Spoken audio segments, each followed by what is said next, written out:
الحمدللہ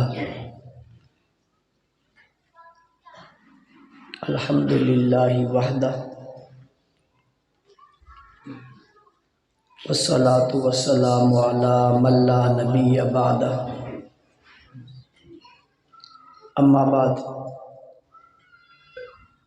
فاعوذ باللہ من الشیطان الرجیم بسم اللہ الرحمن الرحیم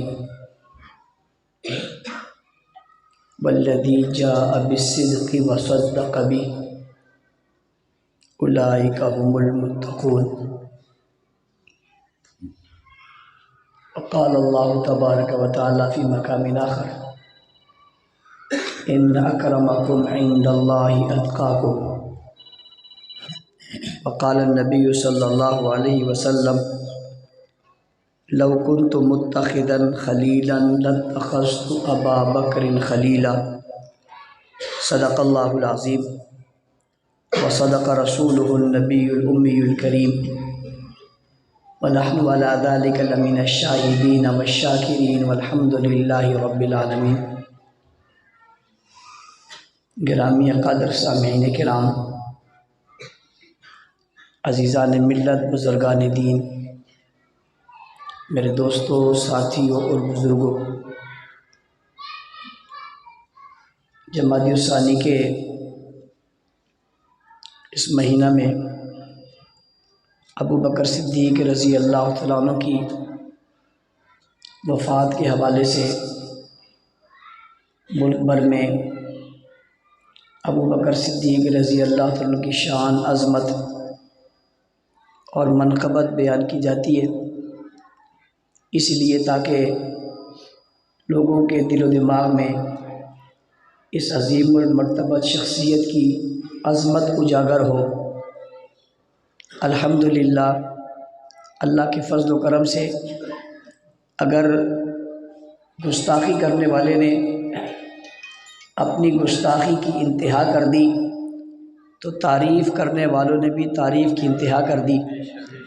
پورے ملک کے اندر بچے، جوان، بوڑھے، ہر مسجد، مکتب، مدرسہ، اسکول، کالج، یونیورسٹی، سرکاری، نیم سرکاری ادارے جہاں بھی ہیں، سب میں ابو بکر کی صدائیں گونج رہی ہیں، اور یہ پیغام دیا جا رہا ہے کہ ابو بکر کی نسبت چونکہ حضور کے ساتھ ہے، اور ابو بکر کی جب آپ تعریف کریں گے، یہ تعریف صرف ابو بکر کی ہی نہیں ہوگی، بحیثیت شاگرد کے حضور کی تعریف بھی ہوگی کہ انہوں نے تعلیم حضور سے حاصل کی، اور حضور اکرم صلی اللہ علیہ وسلم کا نام ہی محمد ہے، جس کا معنی ہے تعریف کیا گیا۔ کوئی دنیا میں کوئی شخص حضور کی مذمت بھی کرے گا، وہ بھی مدح بن جائے گی اور تعریف کی صورت اختیار کر جائے گی۔ جیسے کچھ عرصہ آپ نے دیکھا کہ بعض ممالک نے حضور اکرم صلی اللہ علیہ وسلم کے نعوذ باللہ کارٹون چھاپے، اور چھاپنے کے بعد جب انہوں نے یہ عمل کیا تو پوری دنیا میں مسلمان باہر نکل آئے، انہوں نے باہر نکل کر اپنی پیشانیوں پر پٹیاں باندھ دی اور یہاں حضور کا نام لکھ لیا، اپنے ہاتھوں پہ پٹیاں باندھی، یہاں حضور کا نام لکھ لیا، چوکوں اور چوراہوں پہ انہوں نے حضور کی عظمت کے نعرے لگائے، ختم نبوت کے نعرے لگائے، حضور کی عظمت کو بیان کیا۔ تو گستاخی کرنے والا حیران ہو گیا کہ میں نے تو گستاخی اس لیے کی تھی کہ لوگوں کے دلوں میں محبت نہیں ہوگی، نفرت پیدا کر دیں گے، لیکن وہ حیران ہو گیا کہ میں نے نفرت پیدا کرنے کی کوشش کی، اس نفرت میں سے اللہ نے محبت پیدا کر دی۔ اور پھر وہ آج کل چونکہ میڈیا کا زمانہ ہے، وہ دنیا کے جس کونے میں بھی کوئی تعریف کا ایک جملہ بھی کہتا ہے تو پوری دنیا میں پھیل جاتا ہے۔ تو اس طرح وہ جو لوگ اپنے دل میں محبت کا اظہار رکھے بیٹھے تھے اور اس کا اظہار نہیں کر رہے تھے، اس گستاخی کے بعد انہوں نے اظہار شروع کر دیا، اور دنیا میں حضور اکرم صلی اللہ علیہ وسلم کے ترانے اور چوک اور چوراہے پر گونجنے لگے۔ یہی حال اس ملک کے ان غداروں اور بے ایمانوں کا ہوا جنہوں نے حضرت ابوبکر صدیق رضی اللہ تعالیٰ عنہ کی توہین کی، اور توہین کر کے یہ سمجھا کہ ہم توہین کریں گے تو لوگوں کے دلوں میں نعوذ باللہ نفرت پیدا ہوگی۔ اللہ تعالیٰ نے چوکوں پہ، چوراہوں پہ، بچوں، بوڑھوں اور جوانوں اور عورتوں اور مردوں کی زبان پہ ابو بکر کا نام جاری کر دیا، اور آج پورے ملک میں ہر جگہ بچوں کے جلوس نکل رہے تھے۔ میں آج دن دوپہر سے دیکھ رہا ہوں کبھی کس علاقے کی تصویریں آ رہی ہیں، کبھی کس علاقے کی آواز آ رہی ہے، چھوٹے چھوٹے بچے خلیفہ بلا فصل ابو بکر کہہ رہے ہیں، اگرچہ انہیں یہ بھی نہیں پتہ ہوگا کہ خلیفہ بلا فصل کسے کہتے ہیں، لیکن انہیں یہ پتہ ہے کہ خلیفہ بلا فصل ابو بکر ہے۔ جس کو بھی کہتے ہیں خلیفہ بلا فصل دنیا میں ہے ہی ایک، اس کو ابو بکر ہی کہتے ہیں۔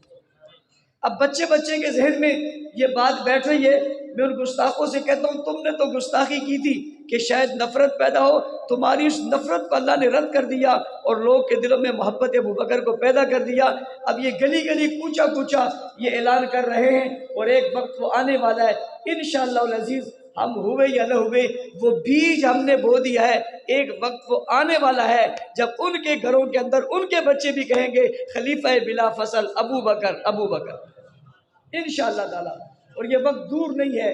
جس رفتار کے ساتھ اور جس خوبصورتی کے ساتھ ہمارے لوگوں نے اس عنوان کو لیا اور لے کر آگے بڑھے ہیں، انشاءاللہ العزیز جب گلی کوچے میں ہر جگہ یہ نعرہ لگے گا تو ظاہر ہے ان کے گھر کوئی زمین کے نیچے بھی نہیں ہے اور کسی گٹر شٹر میں بھی نہیں ہے، تو روڈ پر ہی ہے، وہ بھی سنیں گے ضرور، اور یہ بات ان تک بھی جائے گی اور ان کے بچوں کے ذہنوں میں بھی بات اثر کرے گی، اور بالآخر وہ پوچھیں گے ان اذان دینے والوں سے تم خلیفہ بلا فصل کسی اور کو کہہ رہے ہو، گلی کے بچے کسی اور کو کہہ رہے، مسجد کے امام کسی اور کو کہہ رہا ہے، اور جو ہے وہ دکاندار جو ہے کسی اور کو کہہ رہا ہے۔ یہ ساری دنیا علیحدہ بات کر رہی ہے، ہم علیحدہ بات کر رہے ہیں، ان کی بات سچی ہے، ہماری بات سچی ہے، تو بچے بھی کہیں گے کہ ساری دنیا کہہ رہی ہے ابو بکر خلیفہ بلا فصل ہے، آپ کسی اور کا نام کیوں لیتے ہو؟ آپ بھی کیوں نہیں کہتے کہ خلیفہ بلا فصل ابو بکر ہے؟ تو الحمدللہ یہ محنت جاری۔ اگلی بات،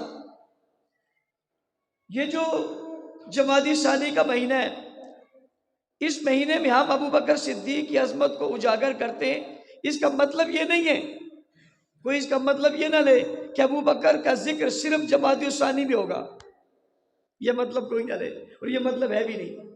اس میں کثرت سے ذات کرتے ہیں، زیادہ کرتے ہیں، اور بہت زیادہ کرنے کی کوشش کرتے ہیں، اس لیے کہ اس مہینے کی 22 تاریخ کو یوم وفات ہے، لہذا اس مناسبت سے یہ ذکر ہوتا ہے، ورنہ حقیقت یہ ہے کہ کوئی بھی دین کی بات کرو گے تو ابو بکر کا ذکر ضرور کرنا پڑے گا۔ کوئی دین کی بات آپ کرنا شروع کرو گے تو ابو بکر کا ذکر کرنا پڑے گا، ابو بکر کا ذکر کیے بغیر شاید وہ بات مکمل نہ ہو۔ سب سے بڑی بات اور سب سے بنیادی بات، آپ مسلمان ہونے کی بات کرو گے نا، مومن ہونے کی بات کرو گے، کلمہ پڑھنے کی بات کرو گے نا، کہ ہم مومن ہوتے ہیں، ہم مسلمان ہوتے ہیں، ہم کلمہ پڑھتے ہیں، یا ہم مومن ہیں، یا ہم مسلمان ہیں، یا ہم کلمہ پڑھتے ہیں، ہم مومن ہیں، ہم مسلمان ہیں، ہم کلمہ پڑھتے ہیں، ہمارے پاس قرآن ہے، ہمارے پاس اسلام ہے، ہمارے پاس شریعت ہے، یہ کہیں گے نا، جب یہ کہیں گے تو آپ کو ابو بکر کا ذکر کرنا پڑے گا۔ کیوں؟ جیسے ہی آپ کلمے کی بات کریں گے تو سب سے پہلا کلمہ پڑھنے والے کا نام آئے گا اور وہ ابو بکر ہے۔ لا الہ الا اللہ محمد الرسول اللہ، آپ کلمہ پڑھتے ہیں، سب سے پہلے اس کلمے کو صرف ابو بکر نے پڑھا نہیں، تائید کر دی، تصدیق کر دی، حمایت کر دی۔ ایک بات میری اور سمجھنا، معاشرے میں مختلف طبقات کے لوگ ہوتے ہیں، کوئی امیر ہوتا ہے، کوئی غریب ہوتا ہے، کوئی سردار ہوتا ہے، کوئی غلام ہوتا ہے، ہر آدمی کی اپنی اپنی حیثیت ہوتی ہے۔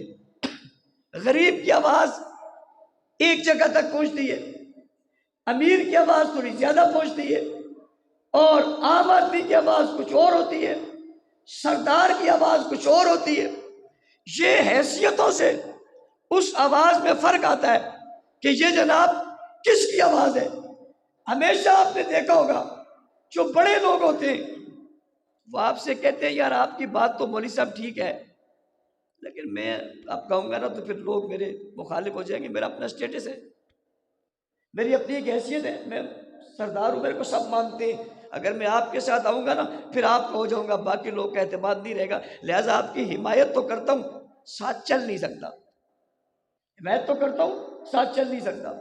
یا کوئی آدمی کاروباری ہو تو کاروباری آدمی کہتا ہے یار مولانا صاحب چندہ لے لو، سپورٹ لے لو، لیکن ساتھ کھڑا نہیں ہوگا، میرا کاروبار ہے، اور اگر میں آپ کے ساتھ چلا نا میرا کاروبار تباہ ہو جائے گا، لہذا میرے کاروبار بچانا ہے۔ ایک نے سرداری بچائی، ایک نے کاروبار بچا دیا، اور ایک تیسرا فرد بھی ہے، وہ کہتے ہیں مولانا صاحب میں غریب آدمی ہوں، میرے چھوٹے چھوٹے بچے، اور کوئی ہے نہیں، آپ کے ساتھ چلوں گا نا تو مشکل آ جائے گی، آپ ہیں بہت صحیح، بات آپ کی اچھی ہے، لیکن سوری میں ساتھ نہیں چل سکتا، جو خدمت کہو گے میں کرتا رہوں گا۔ ہر آدمی نے اپنے آپ کو بچانے کے لیے ایک چیز رکھ لی اور ساتھ بھی دیا اور جان بھی بچا لی کہ سب کچھ کر سکتا ہوں، مار نہیں کھا سکتا۔ بہت سے لوگ ہمیں بھی کہتے ہیں مولانا صاحب اپنا آپ تو خود تو ہیں جیسے، کبھی جیل میں ہوتے ہیں کبھی کہاں ہوتے ہیں، ہمارے اوپر رحم کرو، ہمارے چھوٹے چھوٹے بچے ہمیں مصیبت میں نہ ڈالو، بس اچھا کام ہے آپ کا، بہت اچھا ہے، لیکن ہم نہیں کر سکتے۔ میرے والد صاحب رحمۃ اللہ علیہ کہا کرتے تھے کام بہت اچھا ہے اگر کسی اور کا بیٹا کرے تو، کام بہت اچھا ہے کسی اور کا بیٹا کرے، اپنا جب کرے نا اور اس کو خطرہ ہو پھنسنے کا تو پھر بڑا مشکل لگتا ہے۔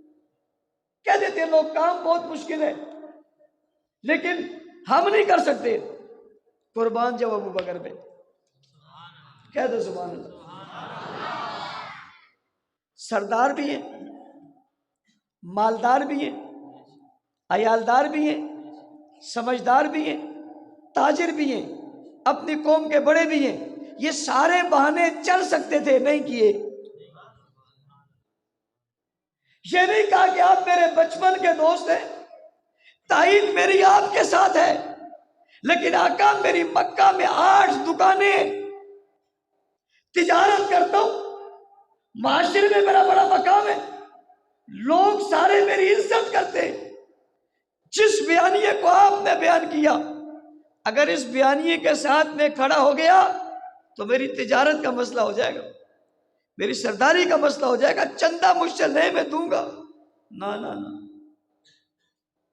نبی علیہ السلام نے جو کہا فوراً مان لیا، کھڑے ہو گئے، ڈٹ گئے، صرف کہا نہیں ساتھ ہوں، ساتھ کھڑے ہو کر کہا ساتھ ہوں۔ پھر کیا نہیں ہوا، کیا کچھ نہیں ہوا ابو بکر کے ساتھ، دکانیں ختم ہو گئی، تجارت ختم ہو گئی، لوگوں نے پتھر مارے، جس کا بڑا نام تھا اس کو متاف میں گرا کے مارا، اس کے سر کے بال سر سے جدا ہونے لگے، اس کی دولت ساری ختم ہو گئی، سبھی کچھ ہو گیا، ابو بکر کہاں کھڑے ہو؟ کہتے ہیں وہی کھڑا ہوں، جہاں سے چلا تھا وہیں کھڑا ہوں، 1 انچ بھی پیچھے نہیں ہوا، 1 انچ بھی پیچھے نہیں ہوا۔ کوئی آپ آدمی صحابہ کرام میں سے بھی، کوئی آپ آدمی صحابہ کرام میں سے بھی صدیق کے برابر لاہو نہیں ہو سکتا، ایک لحاظ میں نہیں، کسی لحاظ میں نہیں ہو سکتا۔ آپ کہو گے جناب یہ صداقت میں سب سے آگے، نہ بابا نہ، ابو بکر ہر چیز میں سب سے آگے۔ لوگ کہتے ہیں نا شجاع اور بہادر، ابو بکر سے بڑا بہادر بھی کوئی نہیں تھا، اس کی مثال بدر کا میدان ہے، سب کو کہا تم جاؤ، ابو بکر کا تم میرے پاس رہو۔ یہ خطرے کا دن نہیں ہے، یہ دشمن کا آمنا سامنا نہیں ہے، یا تیر اور تلوار نہیں چل رہے، لیکن ابو بکر شجاع ہے، تو کھڑا رہے، ابو بکر کھڑے رہے۔ کیا ہجرت کا سفر مشکل نہیں ہے؟ کیا دشمن کا خطرہ نہیں ہے؟ کیا انعام رکھا ہوا نہیں ہے؟ کیا دشمن چاروں طرف پھیلا ہوا نہیں ہے؟ حضور ابو بکر کے گھر جاتے ہیں، اگر کسی کے ساتھ بڑی دوستی بھی ہو نا کسی کی، اور اس بڑی دوستی میں بھی کوئی آدمی چھاپا پڑنے کے بعد کسی کے گھر جائے تو اگلا چھپ جاتا ہے کہ بابا کہیں اور جا، مجھے بچا، میرے لیے مسئلے مت بنا۔ میرے ساتھ خود ایسا ہوا، ایک مرتبہ چھاپا پڑ گیا اور میں کہیں سے نکل گیا، یہ تو آسان کام تھا ہمارے لیے، ڈھونڈنے والے ڈھونڈتے رہ گئے، اور جب کوئی ڈھونڈنے کے لیے نکل جانا بزدلی نہیں ہوتی، یہ ان کو ناکام کرنا ہوتا ہے۔ میں نکل کر رات میں جس کا دروازہ بجاتا نا تو کوئی بھی نہیں نکلتا، ایک نے اندر سے کہا کہ اندر کوئی نہیں ہے، اندر سے کیا بولا، اور ایک نے کہا کہ سب سو رہے ہیں، اور ایک کے پاس جب جا کر بجایا تو اس نے اوپر سے دیکھ کر کہا میں پولیس کو بلاؤں، میں نے کہا تو ویسے ہی پیچھے لگی ہوئی۔ ایک آدمی بیچارہ جاگا رات کے 3 بجے، اس کی کیفیت کچھ اور تھی، بیچارہ کسی اور کیفیت میں تھا۔ میرا دروازہ بجانے پر اس کو کتنی تکلیف ہوئی وہ اسی کو پتہ ہے، میں تو باہر تھا۔ اور اس نے پھر دروازہ کھول کر مجھے کہا کہ میں آپ کے ساتھ جا سکتا ہوں، میری ایک مجبوری ہے۔ میں نے کہا کوئی بات نہیں، زمین قبول کرتی ہے، میرے ساتھ آ جاؤ۔ جب کوئی چھاپا پڑے تو رشتہ دار رخ پھیر لیتے ہیں، دوستوں کی آنکھیں کہیں اور چلی جاتی ہیں۔ سبحان اللہ۔ حضور ابو بکر کے گھر آئے تو خندہ پیشانی سے دروازہ کھول دیا۔ آقا تشریف لائیے۔ ایک آ گئے اور 7 چھاپے کے بعد یہ بھی کہے کہ ساتھ چلنا ہے، چل میرے ساتھ۔ ابو بکر پھر چل دیے۔ اس سے بڑا بہادر کون ہوگا؟ بات سخاوت کی آئے گی تو 40,000 دینار اور درہم کے مالک ہیں، اور جب ہجرت کر رہے ہیں تو 5,000 رہ گئے، اور جو 5,000 رہ گئے وہ بھی گھر نہیں چھوڑے۔ 2 بچی ہیں، نابینا باپ ہے، بیوی ہے گھر میں، اور یہ خاندان کے لوگ ہیں، اور جو پیسے ہیں وہ بھی اٹھا لیے اور نبی کے ساتھ چل پڑے۔ اس سے زیادہ بھی کوئی سخی ہوگا؟ سخاوت کی انتہا اتنی ہے کہ حضور نے چندہ مانگا، لاؤ، سبھی لائے۔ وہاں تو سب ماننے والے تھے، بانے والوں تو تھا کوئی نہیں۔ سب سے پوچھا کیا لائے ہو؟ ابو بکر سے پوچھا کیا چھوڑ کے آئے ہو؟ ابو بکر نے کہا اللہ اور اس کے رسول کا نام چھوڑ کے آئے ہو۔ گھر سے باہر نکلے، یاد آیا دیوار پر ایک سوئی لگی ہوئی ہے۔ واپس پلٹے، دیوار پر ہاتھ مار رہے ہو، بابا کیا کر رہے ہو؟ کہ یاد آ رہا ہے سوئی رہ گئی ہے، وہ سوئی ڈھونڈ رہا ہوں، وہ نہ رہ جائے۔ نبی نے چندہ مانگا ہے، سوئی سمیت سب کچھ لے کر جاؤ۔ سخاوت کس کو بولتے ہیں؟ 10 لاکھ میں 1 لاکھ خرچ کر دیے، سخاوت ہے؟ 2000 میں 20 روپے خرچ کیے، سخاوت ہے؟ جو تھا سبھی کچھ دے دیا، یہ سخاوت ہے۔ بہادر بھی ایسے تھے، شجاعت بھی ایسی تھی، اور سخاوت بھی ایسی تھی، اور عدل و انصاف بھی یہ تھا، محبت رسول بھی ایسی تھی۔ بیٹے نے کہا ابا جی جنگ میں آمنے سامنے آ گئے تھے، میں چاہتا آپ پر تلوار چلا دیتا۔ کہا چھوڑا کیوں؟ کہا باپ سمجھ کے، کہا اگر تو میرے سامنے آتا میری تلوار پہ، میں تجھے بیٹا سمجھ کے نہ چھوڑتا۔ محبت رسول کی انتہا ہے، بابا کو تھپڑ مار دیا۔ اتنے نرم دل رقیق القلب کیوں مارا ابو بکر؟ تو اتنا عظیم المرتبہ سمجھدار ہے؟ کہا کہ آپ کی توہین برداشت نہیں ہوتی۔ کس چیز میں آپ ڈھونڈو گے ابو بکر کو؟ کس لحاظ سے تلاش کرو گے؟ جس زاویے میں جا کر جاؤ گے ابو بکر پہلے نمبر ہی رہے گا، پہلے نمبر ہی رہے گا۔ کوئی ابو بکر سے بازی لے جا سکتا؟ اور میں اگر یہ جملہ کہوں، پتہ نہیں آپ کی سمجھ میں آئے نہ آئے، کچھ بہت سارے لوگ کی سمجھ میں آئے نہ آئے، حضور کے بعد ابو بکر کا درجہ کائنات میں انبیاء کے بعد، صرف سارے انبیاء کے بعد ابو بکر کا درجہ کائنات میں سب سے اونچا ہے۔ یہ بات تو سب کو سمجھ آتی ہے، لیکن میں اگلی بات کر رہا ہوں، بہت اونچا ہے بھائی۔ انبیاء کے بعد ابو بکر کا درجہ باقیوں سے اونچا نہیں، بہت اونچا ہے۔ کتنا اونچا ہے؟ بہت اونچا۔ کوئی ابو بکر کی برابری تک پہنچے یہ تو ممکن ہی نہیں ہے۔ عزت و عظمت میں اس کے قریب بھی کوئی نہیں ہے۔ عزت و عظمت، رتبے اور شان میں، اللہ کی محبوبیت میں، رسول کے عشق میں، حضور کی محبت میں ابو بکر کے قریب بھی کوئی نہیں۔ پوری زندگی کوئی ایک مشورہ ایسا نہیں ہے جو حضور کا اور ابو بکر کا اور ہو، کبھی نہیں ہوا۔ جب بھی مشورہ آیا جو حضور کا مشورہ تھا وہی ابو بکر کا مشورہ تھا ساری زندگی۔ تو یہ جو جمادی الثانی میں ہم کہتے ہیں کہ ابو بکر صدیق کی عظمت یہ جمادی الثانی کے ساتھ خاص نہیں ہے، دین کے ہر شعبے کے ساتھ ابو بکر خاص ہے، ہر شعبے کے ساتھ اس میں کہیں نہ کہیں ابو بکر کا ذکر آئے گا، اس لیے کہ ابتدا اور آغاز ابو بکر نے کیا ہے۔ اور جب ابو بکر صدیق نے مال بہت خرچ کیا نا، مال خرچ بھی کیا کیا، یہ غلام خرید لیا وہ غلام خرید لیا، تو باپ نے کہا کہ تو کیا کر رہا ہے، حکومت بنانے کے لیے کر رہا ہے؟ تو قرآن نازل ہو گیا اور قرآن نے نازل ہو کے کہا کہ ابو بکر کسی کے لیے نہیں، ابو بکر رب کی رضا کے لیے کر رہا ہے۔ بتاؤ اس درجے کا کوئی آدمی دنیا میں تو بتاؤ۔ اگلی بات سمجھو بھائی، ابو بکر صدیق نے سب کچھ دیا ہے،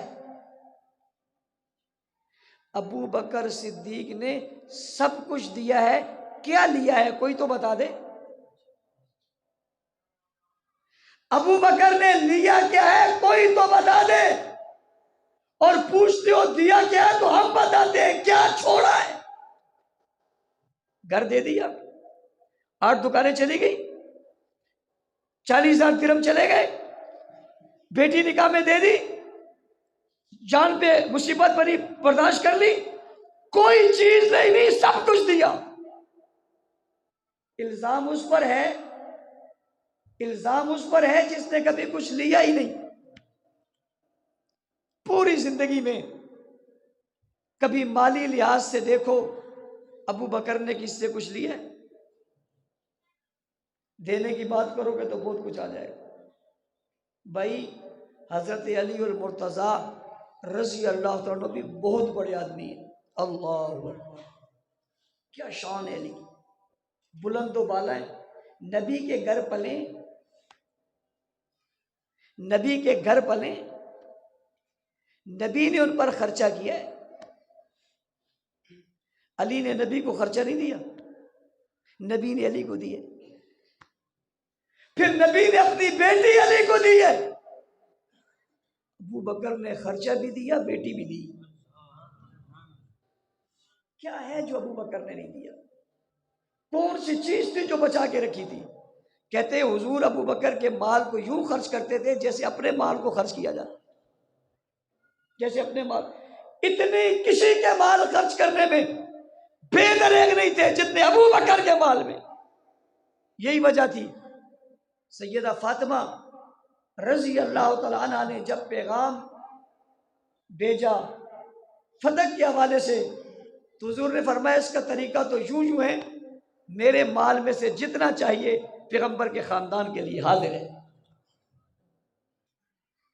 پھر الزام آ گیا فتح کا۔ میرا ایک سوال ہے، میں کئی عرصوں سے اسے دوہرا رہا ہوں کہ تم کہتے ہو فتح ابو بکر نے نہیں دیا حضرت فاطمہ کو، تو میرا سوال ہے دیا کس کو ہے؟ حضرت ابو بکر صدیق نے فتح کا مال کس کو دیا؟ بیٹی کو دیا، بیٹوں کو دیا، اپنے نام کیا، اپنے جائیداد میں رکھ لیا، اپنے کنٹرول کیا کیا؟ کہتے ہیں کیا تو کچھ نہیں، اسی طرح کیا جس طرح نبی کر رہے تھے۔ میں نے کہا ابو بکر صدیق کا فیصلہ اتنا مضبوط تھا،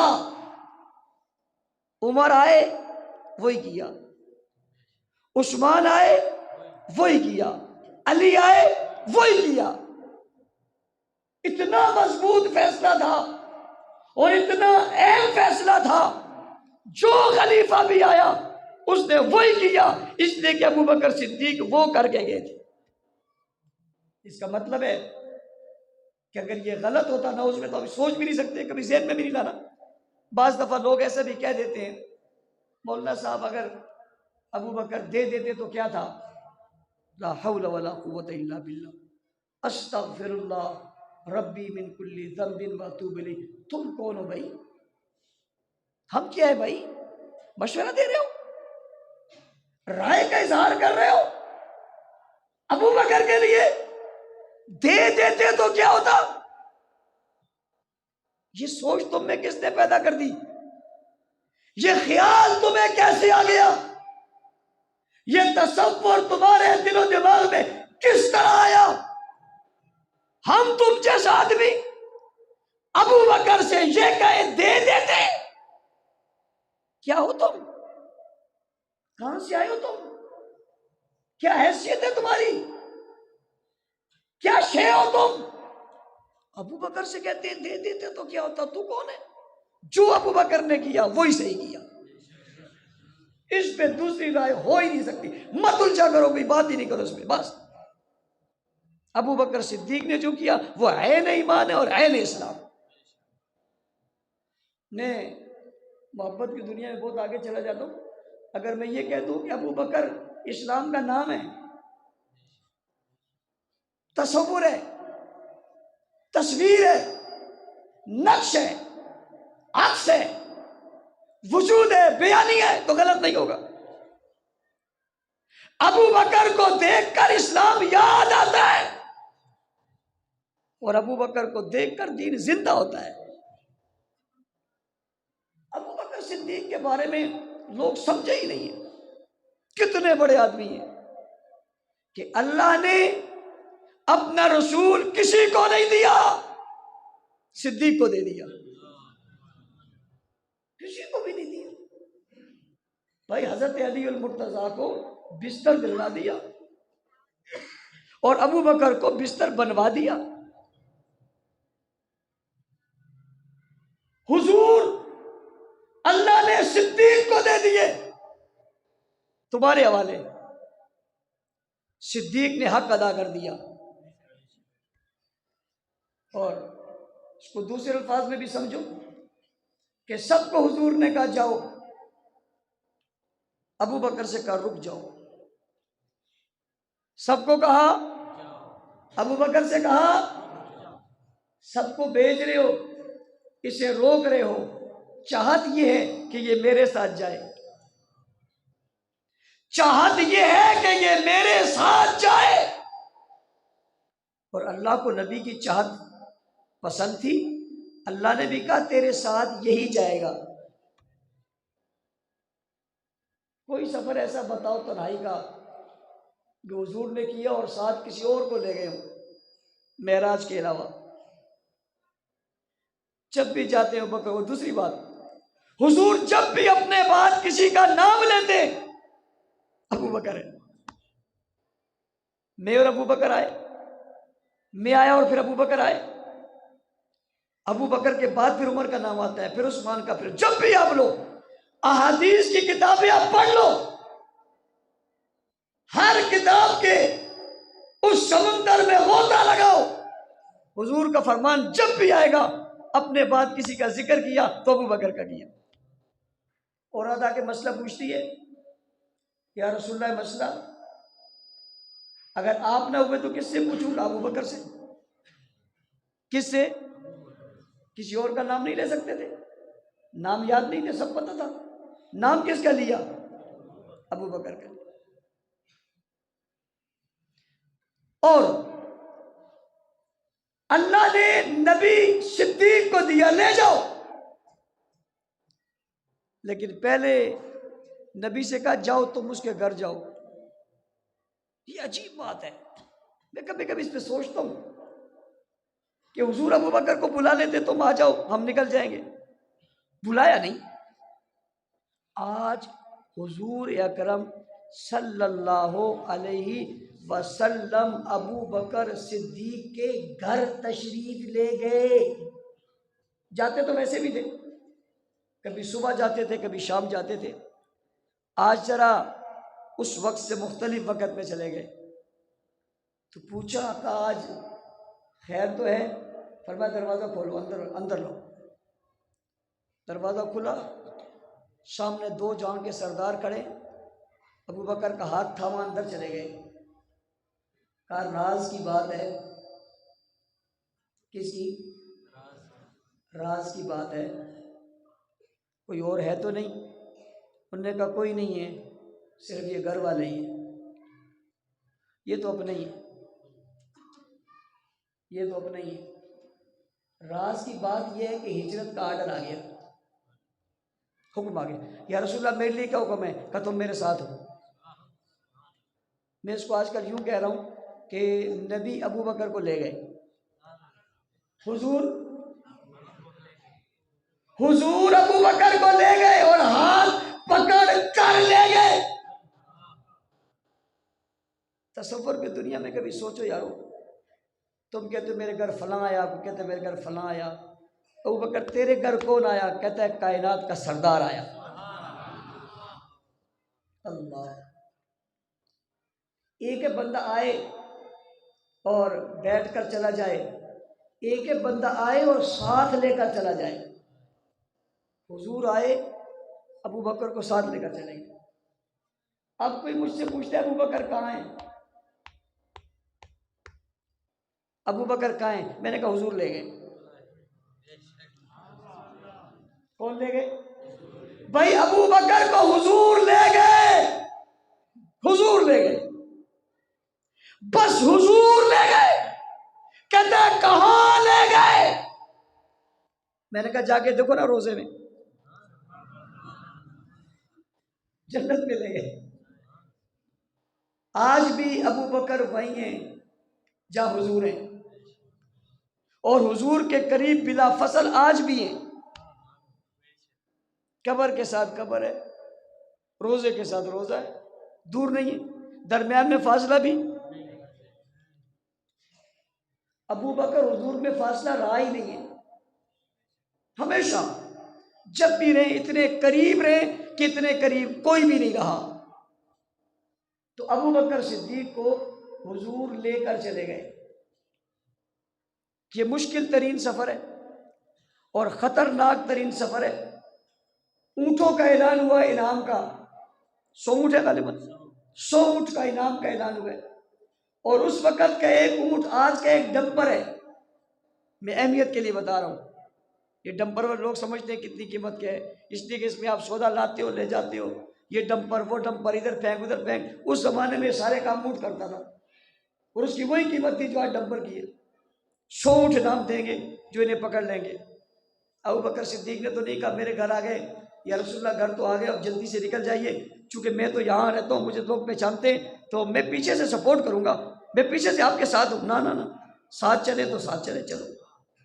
پوچھا ہی نہیں، گھر والوں کو یوں چھوڑ دیا، اور نبی علیہ السلام صدیق کو لے کر چلے گئے، اور دار ہجرت پہ چلتے چلتے پہاڑ کے قریب پہنچ گئے، اور قریب پہنچ کر اب آگے بڑھنے لگے تو ابو بکر صدیق کو خیال آ گیا۔ اس پر میں نے اس ربیع الثانی میں ایک چند جملے بنائے، میں چاہتا ہوں آپ سے وہ آپ کو سامنے بھی ذکر کر دوں۔ وہ کیا ہے؟ وہ یہ کہ حضور جب پہاڑ پہ چڑھنے لگے تو حضور کھڑے تھے، ابو بکر بیٹھ گئے۔ حضور کھڑے تھے، ابو بکر بیٹھ گئے۔ بیٹھے کیوں؟ تھک گئے ہو؟ تھکا نہیں۔ ڈر گئے ہو؟ ڈرا نہیں۔ بیٹھے کیوں ہو؟ کہا بٹھانے کے لیے۔ بیٹھے کیوں ہو؟ بٹھانے کے لیے۔ بٹھاتے کیوں ہو؟ کہا اٹھانے کے لیے۔ اٹھاتے کیوں ہو؟ کہا چلانے کے لیے۔ اور چلاتے کیوں ہو؟ کہا پہنچانے کے لیے۔ پہنچاتے کیوں ہو؟ ظالم سے بچانے کے لیے۔ اور سب سے بچاتے کیوں ہو؟ ابو بکر کہتے ہیں گود میں سلانے کے لیے۔ بیٹھ گئے۔ بیٹھے کیوں ہو؟ بٹھانے کے لیے۔ اور بٹھاتے کیوں ہو؟ اٹھانے کے لیے۔ اور اٹھاتے کیوں؟ چلانے کے لیے۔ اور چلانے کیوں؟ پہنچانے کے لیے۔ پہنچاتے کیوں؟ ظالم سے بچانے کے لیے۔ بچاتے کیوں؟ کیا منظر ہے یار، عجیب منظر ہے۔ میں کہتا ہوں بکر صدیق کی عظمت میں کوئی بات نہ ہوتی، یہ کیا کم ہے؟ حضور کو کندھوں پہ اٹھا لیا۔ اب ایک جملہ اور سننا، ابو بکر بیٹھے ہیں، حضور کھڑے ہیں۔ ابو بکر بیٹھے ہیں، حضور کھڑے ہیں۔ حضور بیٹھ گئے، ابو بکر کھڑے ہو گئے۔ حضور کھڑے ہیں، ابو بکر بیٹھے، حضور کندھے پہ بیٹھ گئے، ابو بکر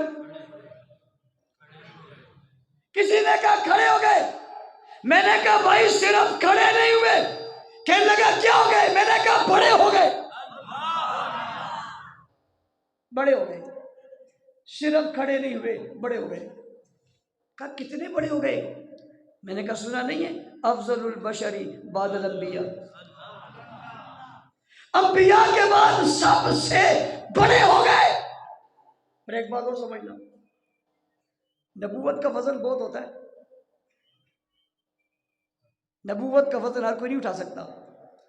اسی لیے حضور نے بت توڑتے ہوئے علی سے کہا تھا، علی اگرچہ دوسرے تھے لیکن یہ کہا تھا کہ تمہارے کندھوں پہ میں پاؤں رکھوں تم برداشت نہیں کر سکو گے۔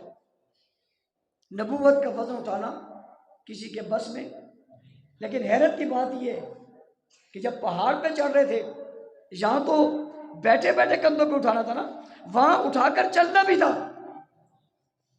ابو بکر نے جب کہا میرے کندھوں پہ بیٹھو تو حضور نے یہ نہیں کہا کہ ابو بکر نبوت کا وزن ہے تم اٹھا نہیں سکو گے، یہ کہا ہی نہیں۔ کیوں نہیں کہا؟ حضور جانتے تھے یہ کوئی نہیں اٹھا سکتا، اٹھا سکتا ہے تو ابو بکر اٹھا سکتا، کوئی نہیں اٹھا سکتا، یہ وزن اٹھا سکتا ہے تو ابو بکر ہی اٹھا سکتا ہے۔ اور سنو میری بات، خلافت کا وزن ابو بکر کے علاوہ اس وقت کوئی اٹھا سکتا ہی نہیں تھا۔ جب ابو بکر خلیفہ بنے، جب ابو بکر خلیفہ بنے، جس وقت میں، اس وقت میں یہ وزن کوئی اور اٹھا سکتا ہی نہیں تھا۔ ارے نبوت کے وزن کو بھی ابو بکر نے اٹھایا اور خلافت کے وزن کو بھی ابو بکر نے اٹھایا۔ حضور بیٹھ گئے، ابو بکر کھڑے ہو گئے، کسی نے کہا کھڑے ہوئے، میں نے کہا صرف کھڑے نہیں بڑے ہو گئے۔ کہا بڑے کیسے ہوئے؟ میں نے کہا افضل البشر بعد الانبیاء، انبیاء کے بعد سب سے بڑا درجہ ہے۔ اب ایک اور بات سنو، حضور کے کندھے پہ مہر نبوت ہے، حضور کے کندھے پہ مہر نبوت ہے، نا نا نا، حضور کے کندھے پہ مہر ختم نبوت ہے، حضور کے کندھے پہ مہر ختم نبوت ہے۔ صدیق کے کندھے پہ کیا ہے؟ حضور کے کندھے پہ مہر ختم نبوت ہے اور صدیق کے کندھے پہ وجود ختم نبوت ہے۔ ختم نبوت کی مہر حضور کے کندھے پہ لگی ہے اور وجود نبوت صدیق کے کندھے پہ رکھا ہوا ہے۔ یہ وجود نبوت کو اٹھا کر چل پڑا اور چلتا ہی چلا گیا۔ کسی نے کہا خلافت لے گیا، اور میں نے کہا پاگل، وہ صاحب نبوت اور وجود نبوت کو لے گیا۔ تم دیکھتے ہی رہے اور آج تک دیکھتے ہی رہو گے۔ ایک بات اور سمجھ لو، جبرائیل امین جب آئے تھے نا تو آ کر جگایا تھا اور جگا کر کہا تھا چلنا ہے، تو حضور نے فرمایا کیسے جائیں گے؟ انہوں نے فرمایا براق لایا ہوں۔ کیا لایا ہوں؟ اس پر بیٹھے اور چلے۔ آج جدید دنیا ہو گئی ہے اور اس کے بعد یہ اور جدید ہوتی جائے گی، ترقی کرے گی، اینڈ پہ پہنچے گی تباہ ہو جائے گی، لیکن کچھ اور کرے گی۔ ابھی کچھ ہو گیا ہے، کچھ اور ہو جائے گا۔ یہ جتنی آپ کو ترقی یافتہ چیزیں نظر آتی ہے نا، یہ قرب قیامت کی نشانی ہے۔ یہ جیسی پوری ہوگی قیامت آ جائے گی۔ ہم خوش ہو رہے ہیں کہ ہم جدید دور میں داخل ہو گئے۔ تو اتنی جدید، جتنا نظام یہ جدید چل رہا ہے، آج تک کوئی جہاز، طیارہ ایسا نہیں آیا جو براق کے رفتار کے قریب بھی پہنچ سکے۔ ایسا نہیں، حالانکہ اس زمانے میں روڈ نہیں، گاڑیاں نہیں، کچھ نہیں، اس نظام میں آج کل تو ہر چیز ہے۔ تیز ترین سواری 35 منٹ میں دنیا کا چکر لگائے گی، لیکن آسمان سے اوپر تو نہیں جائے گی۔ حضور کی سواری آسمان کو چیرتی چلے گی۔ کیا بات ہے یار، یہ آسمان وہ آسمان، تیسرا چوتھا پانچواں چھٹا ساتواں کراس کریں بلندیوں میں۔ آج تک جس براق پہ حضور بیٹھے اس کی رفتار تک کوئی نہیں پہنچ سکا، اور جس صدیق کے کندھوں پہ بیٹھے اس کی رفتار پر بھی آج تک کوئی نہیں پہنچ سکا۔ جوں جوں وقت گزر رہا ہے، جوں جوں وقت گزر رہا ہے، ابو بکر کی نیکیاں بڑھ رہی ہے۔ جوں جوں وقت گزر رہا ہے دنیا بڑھ رہی ہے، لوگ بڑھ رہے ہیں، ابو بکر کی نیکیاں کیوں؟ ابو بکر ابتدائے اسلام ہے، ابو بکر آغاز اسلام ہے، ابو بکر آواز اسلام ہے، ابو بکر عروج اسلام ہے۔ جو دنیا میں کلمہ پڑھتا ہے ادھر پڑھتا ہے نیکیاں ڈائریکٹ ابو بکر کے اکاؤنٹ میں، کیوں؟ پہلا کلمہ انہوں نے پڑھا۔ جہاں جہاں لوگ ختم نبوت کی بات کر کے نبوت کا دفاع کرتے ہیں، ادھر کے دفاع کے لیے کھڑے ہوتے ہیں، ڈائریکٹ ثواب ابو بکر کو جاتا ہے۔ جہاں جہاں لوگ پیرا رسول کا دیتے ہیں، پیرا یہاں دیتے ہیں، ثواب ابو بکر کو جاتا ہے، اس لیے کہ پہلا پیرا انہوں نے دیا۔ لوگ جہاں نماز پڑھے ثواب ابو بکر کو جاتا ہے، اس لیے کہ پہلی نماز ابو بکر نے پڑھی ہے۔ تو دنیا میں جو جو وقت گزرتا جاتا ہے، کوئی لاکھ کوشش کرے الٹا لٹک جائے، جو مرضی یہ کر لے، ابو بکر کی عظمت بڑھے گی گھٹے گی؟ یہ بڑھتی چلی جا رہی ہے۔ ہاں اب مجھے لوگ کہیں گے مولانا صاحب آپ یہ کیوں کہتے ہو؟ پھر آپ کیوں کہتے ہو گستاخی ہو گئی؟ پھر آپ کیوں احتجاج کرتے ہو؟ گستاخوں کے خلاف کیوں بولتے ہو؟ اگر ابو بکر کی عظمت پہ فرق نہیں پڑتا، میں نے کہا ظالموں، ابو بکر کی عظمت پہ فرق نہیں پڑتا، میرے ایمان میں فرق پڑتا ہے۔ ایمان جس کی وجہ سے مجھے ملا، میں اس کی اس گستاخی پر چپ اور خاموش رہوں تو یہ پوچھ تو مجھ سے ہوگی نا کہ تو صدیق کا ماننے والا تھا، تو نے زبان کیوں نہیں کھولی؟ ہم تو اپنی نجات کے لیے ابو بکر کا دفاع کرتے ہیں، ہم تو اپنے ایمان کی حفاظت کے لیے ابو بکر کا دفاع کرتے ہیں، ابو بکر کو ہمارے دفاع کی کوئی ضرورت نہیں۔ وہ تو اعلیٰ علین میں، بھئی زمین میں کوئی بندہ بیٹھ کر آسمان کو بلا کر کہے تو کہے کہ آسمان گر جائے گا؟ بھئی یہاں سے کھڑے ہو کر کوئی ستاروں کو نہ مانے تو نہ مانے، اس کی وجہ سے ستارے نیچے آ جائیں گے، نہیں بھئی وہ تو بلند ہے۔ ابو بکر اس بلند ذات کا نام ہے، پوری دنیا میں کوئی بھی ابو بکر کا نام لینے والا نہ ہو تب بھی ابو بکر کی عزت عظمت میں کوئی فرق نہیں پڑتا۔ لیکن ہم نے بحیثیت مسلمان ان کا دفاع کرنا ہے اور ان کی عظمت کے لیے میدان عمل میں آنا ہے۔ ابھی کچھ دن پہلے آپ کے جعفر طیار سوسائٹی میں چند بدبختوں نے حضرت ابوبکر صدیق رضی اللہ تعالیٰ کی پھر توہین کی اور نعوذ باللہ تکفیر کی۔ بحیثیت مسلمان ہمیں اس کا جواب دینا چاہیے، اس لیے کسی پارٹی کے لیڈر کو کوئی برا کہے تو پارٹی والے چیخ پڑتے ہیں، نواز شریف کو کوئی برا کہے تو جناب نون لیگ والے، اور جناب شجاعت کو کوئی برا کہے تو کاف لیگ والے، بلاول کو کوئی برا کہے تو پی پی والے، عمران کو کوئی برا کہے تو پی ٹی آئی والے بول پڑتے ہیں۔ یارو ابو بکر کسی ایک کے تو نہیں، سب مسلمانوں کے۔ ایسے کروڑوں لیڈر، ایسے کھربوں لیڈر ابو بکر کی جوتی سے لگنے والے خاک کے برابر بھی نہیں ہیں، جوتی سے لگنے والی خاک کے برابر بھی نہیں ہے جو عظمت اللہ نے انہیں دی ہے۔ اس لیے ان کی عزت اور عظمت پر ہمیں کام کرنا چاہیے، محنت کرنی چاہیے، ان کا غلام بننا چاہیے۔ اس حوالے سے 22 جمادی الثانی کو ایک بہت بڑا اجتماع ہونے جا رہا ہے، اور وہ اجتماع ہر علاقے سے اس کے جلوس نکلیں گے، اور وہ جلوس جو ہیں وہ لسبیلا پہنچیں گے، اور لسبیلا سے پھر وہ اس اجتماع کا آغاز ہوگا، تبت سینٹر پر اس کا اختتام ہوگا۔ ابو بکر صدیق کی جب توہین ہو رہی ہو پھر میدان عمل پہ آنا ہمارا فرض بنتا ہے۔ تو کیا ہمیں جانا چاہیے نہیں جانا چاہیے؟ سب کو جانا چاہیے۔ جس جس کی گاڑی ہیں انہیں اپنی گاڑیاں پیش کرنی چاہیے، موٹر سائیکل ہے موٹر سائیکل، کار ہے تو کار، رکشہ ہے تو رکشہ پیش کرے۔ جن کی گاڑیاں نہیں ہیں وہ آپس میں 4 5 10 افراد مل کر ایک گاڑی بک کروا لیں۔ پچھلی مرتبہ جمادی الثانی کے مہینے میں آپ کے یہاں سے جو گاڑیاں گئی تھی وہ میری اطلاع کے مطابق 20 21 کے قریب تھی، تو سال گزر گیا، اس مرتبہ اگر 53 نہیں تو ڈبل تو ہونی چاہیے، 44-50 تو ہونی چاہیے، کیا خیال ہے مفتی صاحب؟ لیکن اس میں موٹر سائیکلیں شمار نہیں کرنا، وہ گاڑی میں شمار نہیں ہے، وہ تو آپ 200 بھی کر لیں گے، لیکن ہم تو گاڑیوں پہ کھڑے ہیں۔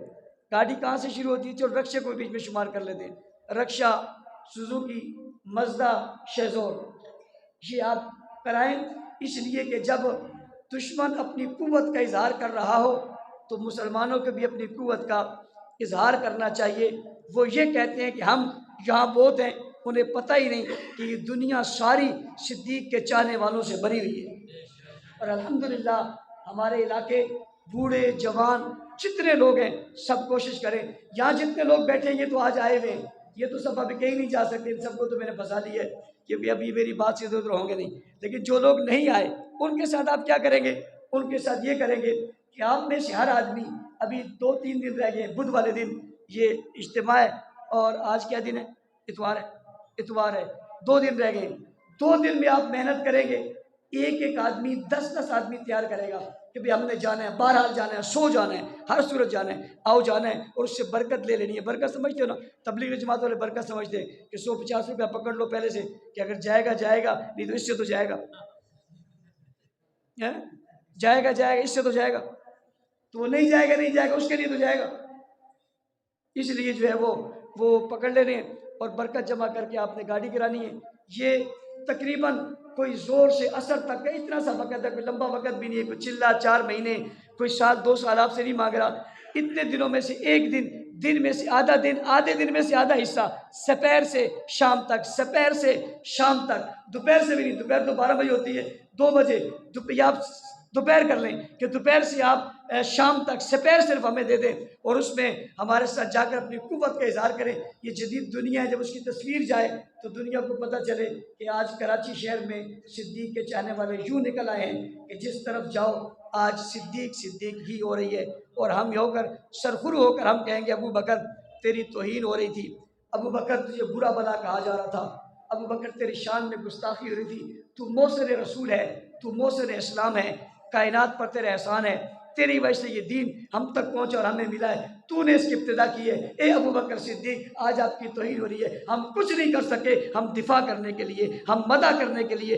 ہم تعریف کرنے کے لیے روڈ پر نکلے ہیں۔ ابو بکر صدیق تیری توہین اگر کسی نے مجلس میں کی ہے تو تیری تعریف ہم چوک پہ آ کر کریں گے، ایسا کرو گے انشاءاللہ؟ سارے ہی کریں گے۔ اللہ تعالیٰ آپ کو عمل کی توفیق عطا فرمائے۔ میری طبیعت بھی کافی خراب تھی، اس کے باوجود مفتی صاحب کی برکت سے جو میں نے کہنا تھا وہ کہہ دیا، میں نے اپنی بات پوری کر دی، میں نے اپنا حق ادا کر دیا، ڈیوٹی میں نے آپ کی لگا دی۔ اب میں دیکھوں گا بدھ والے دن، کیونکہ میں بھی یہی ہوں، اور میں جو ہے وہ دسپیلا چوک پہ آپ لوگوں کا کھڑے ہو کر انتظار کروں گا، اور گاڑیاں گننے والے میں نے چھوڑے ہوئے ہیں، اور ہلکی گاڑیاں گنتے رہیں گے کتنی گاڑیاں آئی ہیں، تو مجھے پھر اندازہ ہو جائے گا کہ اتنی گاڑیاں آئی ہیں۔ یہ نہ ہو کہ ہر سال میں آپ کو ٹائم بھی دوں، آپ مجھے بلائیں تو میں آ جاؤں، اور جب میں بلاؤں تو آپ نہ آئیں، تو بات تو لڑائی کی ہے نا، یہ محبت تو نہ ہوئی، یہ محبت تو نہ ہوئی، جب آپ بلائیں تو ہم آ جائیں، جب ہم بلائیں تو آپ نہ آئیں، یہ باتیں پیار کی تو نہیں ہیں نا، یہ باتیں پیار کی، آؤ نا پیار کی باتیں کریں، ہر گلی چوک پہ صدیق صدیق کریں، آؤ نا باتیں پیار کی کریں، ہر چوک چوراہے پر صدیق صدیق کریں، اور جو نہ مانے صدیق کو اسے زندیق کریں گے انشاءاللہ۔ اللہ تعالیٰ میرا اور آپ کا ہمیں ناصر، واخر دعوانا